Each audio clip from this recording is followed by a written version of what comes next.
జై జై జై జై భీమ్. కొంతమందికి ఈ స్లోగన్ అంటే భయం, కొంతమందికి జడా శ్రవణ్ కుమార్ సూట్ వేసుకుంటే భయం, కొంతమందికి నారా చంద్రబాబు నాయుడు. నెంబర్ 2 నా అభిమాన నటుడు ఉప ముఖ్యమంత్రి శ్రీ కొణిదెల పవన్ కళ్యాణ్ గారు. అండ్ నెంబర్ 3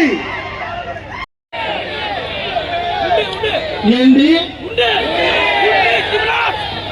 ఈ రోజు ఒక దాష్టికంగా అతను ప్రవర్తిస్తున్నాడంటే నారా చంద్రబాబు నాయుడు గారు మీ కళ్ళకి పచ్చ కామెర్లు పట్టినయా?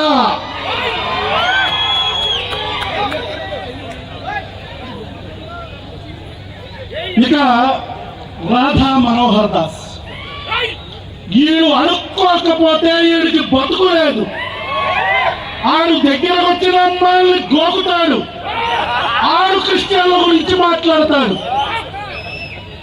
ఈ దేశంలో రాముడి గురించి విమర్శిస్తే కేసులు పడతాయి, ఈ దేశంలో కృష్ణుడి గురించి మాట్లాడితే కేసులు పడతాయి. కానీ ఈ దేశంలో అల్లా గురించో జీసస్ క్రైస్ట్ గురించో మాట్లాడితే, ఒక అడుక్కు తినే నా కొడుకు మాట్లాడుతుంటే ఒక్క కేసు పడితే దాన్ని 24 గంటల్లో క్రాష్ చేసిన దిక్కుమాలిన ప్రభుత్వం ఆంధ్రప్రదేశ్ ప్రభుత్వం. కొరక్క దొరుకుతావు, నువ్వు మతాల మధ్యలో చిచ్చు పెడుతున్నావు, ప్రభుత్వాలు మారతాయి కొరక్క. నీ బట్టలు పడేసి రోడ్డు మీద తొక్కి నారదీస్తామని పవన్ కళ్యాణ్ చెప్తాడు కదా, అలాగే తొక్కి నారదీస్తారు కొరక్క.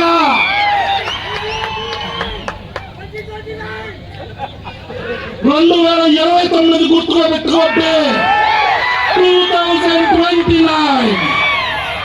ఇక నా అభిమాన నటుడు ఉప ముఖ్యమంత్రి Shri Konidela Pawan Kalyan. Secularism should be 2 way, it should not be 1 way అని ఊగిపోతూ డాన్సులు కడతాడు పవన్ కళ్యాణ్. పిఠాపురంలో ఒక కుల వివక్ష జరిగితే, చిన్న పిల్లల మీద ఒక లోఫర్ నా కొడుకు కుల వివక్ష చూపిస్తే పవన్ కళ్యాణ్ పిల్లల మధ్యలో గొడవ అంటాడు.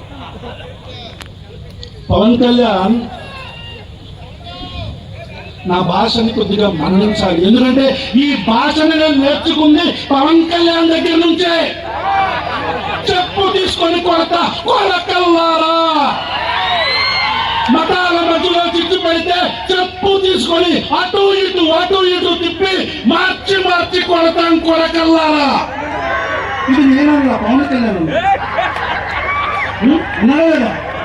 అన్నాడా లేదా? మల్లం గ్రామంలో ఒక కులానికి సంబంధించి ఒక్కరు ఏంటి వర్గాలను చెప్పొద్దు, పేర్లు చెప్పండి అన్నాడు. ఇది కూడా పవన్ కళ్యాణే. కాపు కులానికి సంబంధించిన వ్యక్తులు ఒక ఇంట్లో ఒక మనిషి చనిపోతే సామాజిక బహిష్కరణ చేశారు, మొత్తం మాల కులస్తుంది. పవన్ కళ్యాణ్ నోట్లో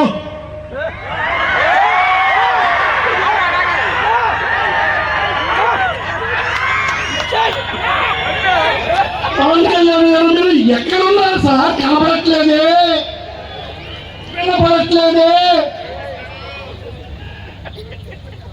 ఈ రాష్ట్రంలో దారుణమైన వివక్ష జరుగుతుంది. ఒక్కసారి కూడా పవన్ కళ్యాణ్ ప్రశ్నించడా? I'm closing my lines.